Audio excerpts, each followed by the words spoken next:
Bonjour tout le monde. Je vais vous montrer un peu ma dernière acquisition. C'est un moulin, une botteuse, comme on dit en français. J'ai pris ça chez Princesse Auto.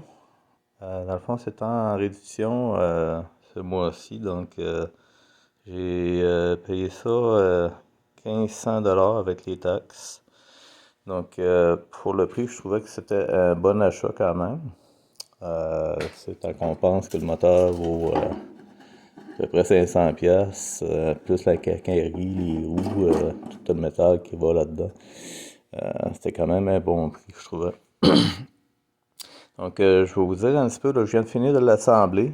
Je ne l'ai même pas passé encore. Je vais vous dire un petit peu mes premières impressions, là. Euh, Dans le fond, la construction pourrait être un petit peu plus solide, là. C'est sûr que le métal, c'est pas que c'est trop mince, c'est juste que s'ils en mettent pas plus qu'il en faut, là. Euh, c'est tout du métal qui est quand même relativement mince. Surtout pour les gardes.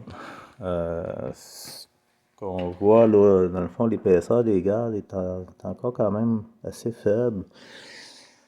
C'est suffisant, c'est sûr que c'est suffisant pour le job, c'est juste que si on regarde à l'intérieur, ben, ce qu'on voit des fois, c'est que la scie, le bout du shaft va frotter contre le garde à l'intérieur. Le garde, on voit que ça fait une friction avec l'autre, là, parce que ça rentre un dans l'autre. Donc, des fois, la précision n'est pas tout à fait là. Là, dans mon cas, moi, il a fallu que je retasse un peu le garde parce que j'avais même de la misère euh, à le fermer, là. Donc, si on regarde la base du garde, c'est juste deux petites braquettes de même, une de chaque bord. Puis, moi, il a fallu que je retasse un peu cette braquette-là, justement parce que là, j'avais de la misère juste à le mettre par en dedans, là. Mais là, l'inconvénient, c'est que je vois que ma scie est pas tout à fait centrée là, avec mon garde, là. Donc là, je suis capable d'ouvrir et de fermer mon garde comme il faut, mais la scie est quand même proche. Donc, il va falloir que je fasse attention, que je surveille ça pour pas que ça l'accroche. Pas que j'aille scraper ma scie contre le métal du garde, là.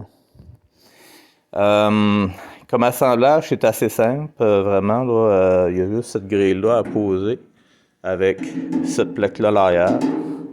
Puis, il y a un petit garde ici qu'il faut poser aussi. Euh, les deux roues. Dans le fond, ça, c'est très simple. C'est juste deux bolts qui se pognent sur le dessus ici, en dessous. Donc, je vais montrer ce bord-là. C'est juste deux bolts de même par en dessous qui vont barrer l'essieu. La roue, elle devrait tout monter sur l'essieu. Euh, comme construction, ben, ça ici, les bearings, c'est juste deux bearings là, qui tiennent le shaft de la scie. Il y a une switch d'urgence là qu'on peut l'arrêter. Puis le moteur, ben, il est vide d'huile, c'est que je l'ai rempli. C'est un 420 cc, donc ça donne à peu près 15 à 16 forces, je pense. La tow bar, ben, c'est sûr que c'est pas une tow bar qui supporte un gros poids. Par contre, on voit que c'est monté sur une petite plaque aussi, là.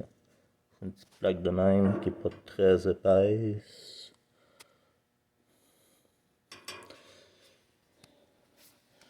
Donc peut-être qu'éventuellement ça va, si on va dans du terrain rough un peu, que ça va plier ici un peu là.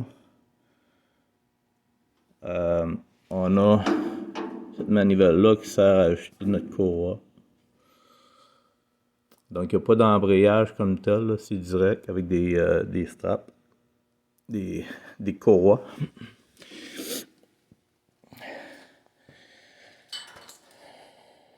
Donc, mais à part ça, comme assemblage aussi, là, il y avait la tow bar qu'il faut bolter là. Mais c'est tout. L'assemblage est quand même assez vite, là. pense que ça m'a pas... Ça a dû prendre à peu près 3/4 d'heure la sortir du crate, là, puis tout monter ça, là. Mais c'est pas compliqué. Donc, je sais pas si ça va vouloir démarrer du premier coup. On va l'essayer. Donc, on va mettre le choke. Ici, la clé est on. Donc, on va essayer ça, ça va passer. Ça, on met ça on.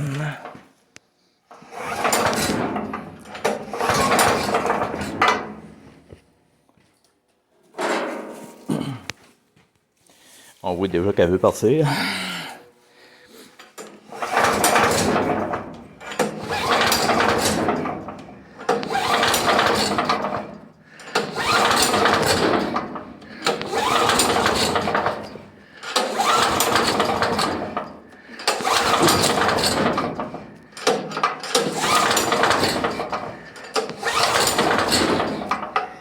Je trouve ça un petit peu de valeur qu'il n'y ait pas mis de démarreur électrique dessus parce que c'est quand même assez dur à partir.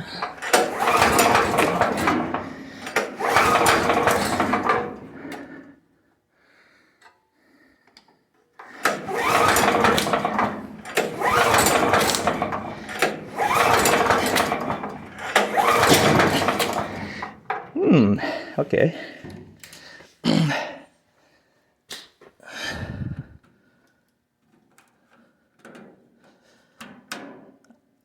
Ah, c'est peut-être ça qui était à on. Ah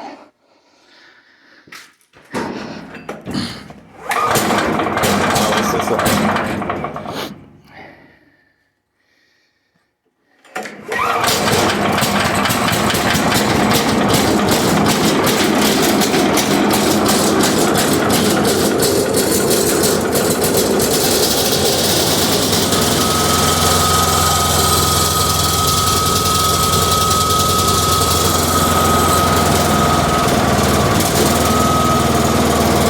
On voit que dans le fond la scie elle tourne. Aussitôt qu'on l'embraye, qui est parti, la scie elle commence à tourner tout de suite.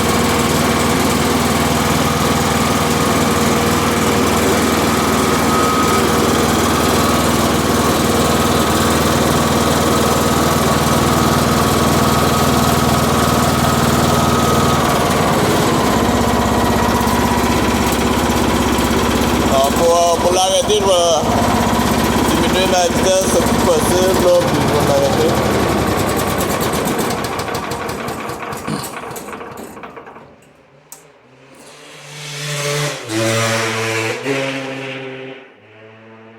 Donc, dans le fond, le problème, c'était vraiment ça. Mon arrêt d'urgence était enfoncé. C'est pour ça qu'elle n'a pas parti du premier coup. Mais c'est vraiment la première fois que je le partais, là. Donc, la prochaine fois, ben, je vais l'amener dehors, puis je vais couper. Moi, j'ai acheté ça surtout pour couper de la petite planche, la croûte, dans le fond, que je vais produire avec mon moulin ici. Dans le fond, on peut pas prendre des gros bio non plus avec cette scie-là, là. Je pense qu'ils recommandent d'avoir juste 4 pieds de longueur pour les croûtes, puis un 10 pouces de diamètre de circonférence, là, pour en tout. Donc on voit que ça n'a pas bien plus que ça, 10 pouces là, de hauteur ici, là.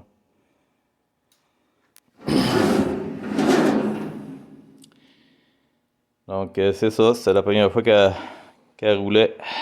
Donc je vous remercie beaucoup d'avoir écouté la vidéo. Puis quand je ferai vraiment du bois, là, je ferai une autre vidéo là, pour vous donner une petite idée de comment qu'elle fonctionne, si ça va bien ou pas.